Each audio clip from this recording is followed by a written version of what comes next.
નમસ્કાર, હું છું માર્ગી. આપની સાથે હેડલાઇન્સમાં જોઈએ કેટલાક મહત્વના સમાચાર. રાજકોટમાં એક ખાનગી ગેમ ઝોનમાં ભીષણ આગ લાગી હતી. આગમાં બાળકો સહિત મૃત્યુ આંક 24 થયો છે. રેસ્ક્યુ ઓપરેશન હજુ પણ જારી છે અને મૃત્યુ આંક વધવાની શક્યતા છે. રાજકોટ ગેમ ઝોનમાં લાગેલી આગની ઘટના અંગે એક મોટો ખુલાસો પણ થયો છે. એસીમાં ધડાકો થયા બાદ આગ લાગવાની વાત સામે આવી છે. ફાયર એનઓસી વગર જ આ ગેમ ઝોન ચાલતો હતો. યુવરાજસિંહ સોલંકી નામનો વ્યક્તિ આ જગ્યાનો માલિક હોવાનું સામે આવ્યું છે. પોલીસે યુવરાજસિંહ સોલંકી, પ્રકાશ જૈન, રાહુલ રાઠોડ અને મહેન્દ્રસિંહની અટકાયત કરી છે. આ દુર્ઘટનામાં અત્યાર સુધીમાં 12 બાળકો સહિત 24 લોકોના મોત થયા છે. 106 વર્ષ પહેલા ડૂબેલા જહાજમાંથી 10 રૂપિયાની 2 ભારતીય નોટ્સ મળી આવી છે, જેની લંડનમાં હરાજી કરવામાં આવશે. આ નોટ્સ 2,60,000 રૂપિયા સુધી વેચાય તેવી શક્યતા છે. હરાજી 29મી મેના રોજ થશે. ઉલ્લેખનીય છે કે 1918માં SS શિરાલા નામનું જહાજ લંડનથી મુંબઈ જતી વખતે ડૂબી ગયું હતું. આ જહાજ પર જર્મન સબમરીન દ્વારા ટોર્પિડો વડે હુમલો કરવામાં આવ્યો હતો. તેમાં 213 લોકો હતા, જેમાંથી 8 લોકોના મોત થયા હતા. માર્યા ગયેલા લોકોમાંથી 7 ભારતીય પણ હતા. કાન્સ ફિલ્મ ફેસ્ટિવલમાં પહેલીવાર કોઈ ભારતીયને શ્રેષ્ઠ અભિનેત્રીનો એવોર્ડ મળ્યો છે.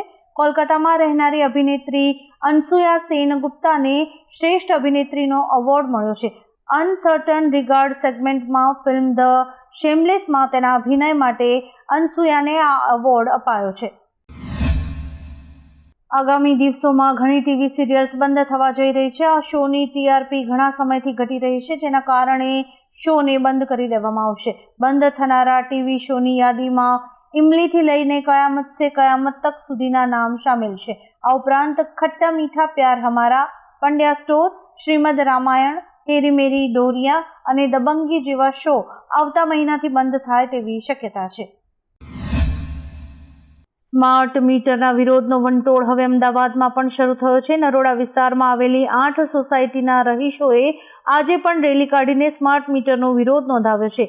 હવે મોરચો મહિલાઓએ સંભાળ્યો છે. મહિલાઓ જૂના મીટર પાછા આપોની માંગ સાથે જીઈબીની કચેરીએ પહોંચી હતી. મહિલાઓએ છાજિયા લઈને વિરોધ કર્યો હતો. તેમનો આક્ષેપ છે કે તેમની જાણ બહાર સ્માર્ટ મીટર લગાવવામાં આવ્યા છે. બ્રિટને હાલમાં જ સ્ટડી વિઝાના દુરુપયોગને રોકવા માટે કડક નિયમ બનાવ્યા છે. જો કે તેની સાથે ગ્રેજ્યુએટ વિઝા રૂટ ચાલુ રાખીને લાખો વિદ્યાર્થીઓને રાહત આપી છે. બ્રિટિશ સરકાર તેની સમીક્ષા પણ કરશે. ગ્રેજ્યુએટ રૂટ આંતરરાષ્ટ્રીય વિદ્યાર્થીઓને તેમનો અભ્યાસ પૂર્ણ કર્યા પછી 2 વર્ષ માટે યુકેમાં અભ્યાસ કરવાની મંજૂરી આપે છે. તે દરમિયાન તેમને કામ શોધવાની તક પણ મળે છે. અરવિંદ કેજરીવાલે આજે મત આપ્યા બાદ સોશિયલ મીડિયા પર પોસ્ટ કરી હતી, જેને રિપોસ્ટ કરીને પાકિસ્તાનના પૂર્વ મંત્રી અને ઇમરાન ખાનની પાર્ટીના નેતા ચૌધરી ફવાદ હુસૈને લખ્યું હતું કે આશા છે કે શાંતિ અને સદભાવ નફરત અને ઉગ્રવાદી તાકાતોને હરાવી દેશે. જોકે કેજરીવાલે જવાબ આપતા લખ્યું છે કે હું અને મારા દેશના લોકો અમારા દેશને સંભાળવા માટે સક્ષમ છીએ. તમારા દેશની હાલત ખરાબ છે, તમે તે સંભાળો. ગીર સોમનાથના સૂત્રાપાડામાં પોલીસ સ્ટેશનમાં એક યુવકના કસ્ટોડિયલ ડેથનો મુદ્દો ચગ્યો છે. આ અંગે હવે રાજુલા જાફરાબાદના ધારાસભ્ય હીરા સોલંકીએ અધિકારીઓને ચીમકી આપી છે. તેમણે કહ્યું કે આવું કૃત્ય કરવાનો અધિકાર કોઈને નથી. આવું થયું હશે તો કોઈને બક્ષવામાં નહીં આવે. એક તરફ પરિવારના લોકો પોલીસના મારને કારણે મૃત્યુ થયાનો આરોપ લગાવી રહ્યા છે, તો બીજી તરફ પોલીસનું કહેવું છે કે યુવકે જાતે જ માથું ભટકાવ્યું હતું. રાજ્યમાં સ્માર્ટ મીટરનો વિરોધ સતત વધી રહ્યો છે. સુરતના પૂણા વિસ્તારની મહિલાઓ સ્માર્ટ મીટરના વિરોધમાં રણચંડી બની છે. પૂણાની રણુજાધામ સોસાયટીની મહિલાઓએ સ્માર્ટ મીટર લાગે તે પહેલા જ તેનો વિરોધ કર્યો છે. મહિલાઓએ કહ્યું કે પહેલા વડાપ્રધાન મોદીના ઘરે સ્માર્ટ મીટર લગાવો, પછી અમારા ઘરે આવજો. અનેક સોસાયટીમાં સ્માર્ટ મીટર માટે આવવું નહીં તેવા બેનર પણ લગાવાયા છે. લોકસભા ચૂંટણીના 6થા તબક્કામાં દિલ્હીની 7 બેઠકો માટે મતદાન ચાલી રહ્યું છે. તેવામાં એવું પહેલી વખત બન્યું છે કે જ્યારે ગાંધી પરિવારે પોતાની જ પાર્ટી એટલે કે કોંગ્રેસને મત નથી આપ્યો. તેનું કારણ છે કે ઇન્ડિયા ગઠબંધન પ્રમાણે ગાંધી પરિવારનું જ્યાં મતદાન છે તે નવી દિલ્હીની બેઠક આમ આદમી પાર્ટીના ફાળે ગઈ છે. એટલે એવું પહેલી વખત બન્યું છે કે રાહુલ અને સોનિયા ગાંધીએ કોંગ્રેસના બદલે બીજી પાર્ટીને મત આપ્યો. જમ્મુ એન્ડ કાશ્મીરના અનંતનાગમાં પીડીપીના વડા મહેબૂબા મુફ્તીએ પોતાની પાર્ટીના નેતાઓ સાથે હડતાળ પર બેઠા છે. તેમણે આરોપ લગાવ્યો છે કે પોલીસે પીડીપીના પોલિંગ એજન્ટ્સ અને કામદારોની કોઈ પણ કારણ વગર અટકાયત કરી છે અને લોકોને મતદાન કરતા રોકવામાં આવી રહ્યા છે. ઘણી જગ્યાએથી ફરિયાદો મળી રહી છે કે મશીન્સ સાથે છેડછાડના પ્રયાસો કરાઈ રહ્યા છે. કાળઝાળ ગરમીએ માઝા મૂકી છે. ખાસ કરીને વડોદરા માટે ઉનાળો આકરો સાબિત થઈ રહ્યો છે. ગરમીના કારણે વડોદરામાં વધુ 9 લોકોના મોત થયાના સમાચાર છે. ગભરામણ, હાર્ટ એટેક અને હીટ સ્ટ્રોકના કારણે લોકો જીવ ગુમાવી રહ્યા છે. મરનારાઓમાં જીબી લાઇનના ઇન્સ્પેક્ટર અને પોલીસ કોન્સ્ટેબલ પણ સામેલ છે. વડોદરામાં છેલ્લા 7 દિવસમાં ગરમીના લીધે 29 લોકો મોતને ભેટ્યા છે.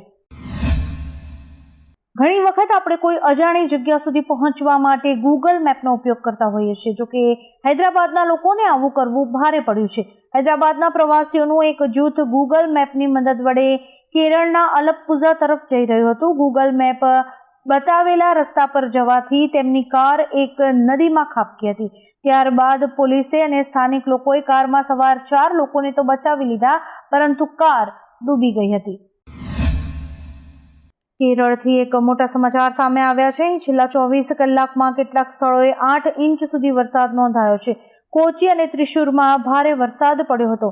રાજ્યમાં વરસાદથી થયેલી દુર્ઘટનાઓમાં 11 લોકોના મોત થયા છે. કેરળના સીએમએ લોકોને સતર્ક રહેવાની સલાહ આપી છે અને જણાવ્યું છે કે થોડા સમયમાં ભારે વરસાદથી અચાનક પૂર આવી શકે છે. લાંબા સમય સુધી વરસાદ પડતા ભૂસ્ખલન પણ થઈ શકે છે. બંગાળની ખાડીમાં સર્જાયેલું ચક્રવાતી રેમલ તોફાન 26મી મેના રોજ મધ્યરાત્રિએ પશ્ચિમ બંગાળના સાગરદ્વીપ અને બાંગ્લાદેશના ખેપુપારા વચ્ચે ટકરાશે. દરમિયાન તેની સ્પીડ 120 કિલોમીટર પ્રતિ કલાક સુધી પહોંચી શકે છે. દરિયાકાંઠાના વિસ્તારોમાં 1.5 મીટર સુધી ઊંચા મોજા ઉછળી શકે છે. આ ચક્રવાત શનિવારે સવાર સુધીમાં તોફાનમાં ફેરવાઈ જશે. શનિવારની રાત સુધીમાં તે વધુ તીવ્ર બનશે અને તોફાનનું સ્વરૂપ લેશે. રાજકોટના ગેમ ઝોનમાં થયેલા અગ્નિકાંડ બાદ રાજ્યના મુખ્યમંત્રી ભૂપેન્દ્ર પટેલે મોટી જાહેરાત કરી છે. તેમણે સોશિયલ મીડિયા પર પોસ્ટ કરીને મૃતકો અને ઇજાગ્રસ્તો પ્રત્યે સંવેદના વ્યક્ત કરી છે. આ સાથે મૃતકોના પરિવારજનોને 4 લાખ અને ઇજાગ્રસ્તોને 50,000ની સહાયની જાહેરાત કરી છે. સાથે જ ઘટનાની તપાસ માટે એસઆઈટીની રચના કરવાની પણ જાહેરાત કરી છે. તેમણે કહ્યું છે કે કોઈ પણ પ્રકારની લાપરવાહી નહીં સાંખી લેવાય. દેશમાં આજથી નોતપાની શરૂઆત થઈ ગઈ છે, જે 2 જૂન સુધી ચાલશે. હવામાન વિભાગનું કહેવું છે કે નોતપામાં દેશના કેટલાક ભાગોમાં પારો 49 ડિગ્રી સેલ્સિયસ સુધી જઈ શકે છે. વિભાગે આજે દિલ્હી, રાજસ્થાન, મધ્યપ્રદેશ, ગુજરાત, પંજાબ અને હરિયાણામાં હીટવેવનું રેડ એલર્ટ જાહેર કર્યું છે. ભારે ગરમીથી ઝઝૂમી રહેલા રાજ્યોમાં સરકાર ટ્રાફિક સિગ્નલ પર ટેન્ટ અને પાણીના છંટકાવ દ્વારા લોકોને રાહત આપવાનો પ્રયાસ કરી રહી છે. આવા જ કેટલાક રસપ્રદ સમાચારો નિહાળવા માટે અમારી YouTube ચેનલને લાઇક, શેર અને સબસ્ક્રાઇબ કરો અને જોતા રહો હેડલાઇન્સ.